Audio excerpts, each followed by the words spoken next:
कंपनीत फॉल्ट आहे आणि तुम्ही प्रोडक्टला दोष देऊ नका. खूप प्रेशर असतं असं म्हणून प्रेशर घेतो आपण ऑलवेज निगेटिव्ह स्टेटमेंट्स करतो कळत नकळतपणे. जोक आहे का एवढं सगळं हँडल करणं, जोक आहे का असं म्हणून आपण प्रेशर घेतो आणि आपल्यावरचं प्रेशर वाढतच जातं. तुम्ही अध्यापक म्हणून, प्राध्यापक म्हणून ज्या कुठल्या ठिकाणी काम करताय, तुमचा आहे असा इन्फ्लुएन्स तुमच्या विद्यार्थ्यांवर असतो. मी कायम म्हणते कंपनीत फॉल्ट आहे आणि तुम्ही प्रोडक्टला दोष देऊ नका. आई वडील आमचं करत असं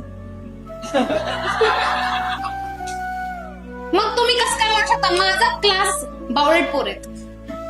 इनडिरेक्टली कंपनीवर जाते ना. सो आपल्याला कंपनीमध्ये चेंजेस पाहिजेत आणि ते शक्य आहे. It is not impossible. अजूनही असे शिक्षक आहेत की जी क्लासमध्ये आल्यानंतर त्यांचं लेक्चर अटेंड करण्यासाठी मुलं पळत येतात. आपण गिव्हअप केलं एआयच्या समोर, चॅट जीपीटीच्या समोर आपण गिव्हअप केलं. पण मी सांगू, तुमची मुलं एआय चॅट जीपीटी वरून जगभराची सगळी माहिती काढतील, पण एक गोष्ट त्यांना जमणार नाही. कुठली?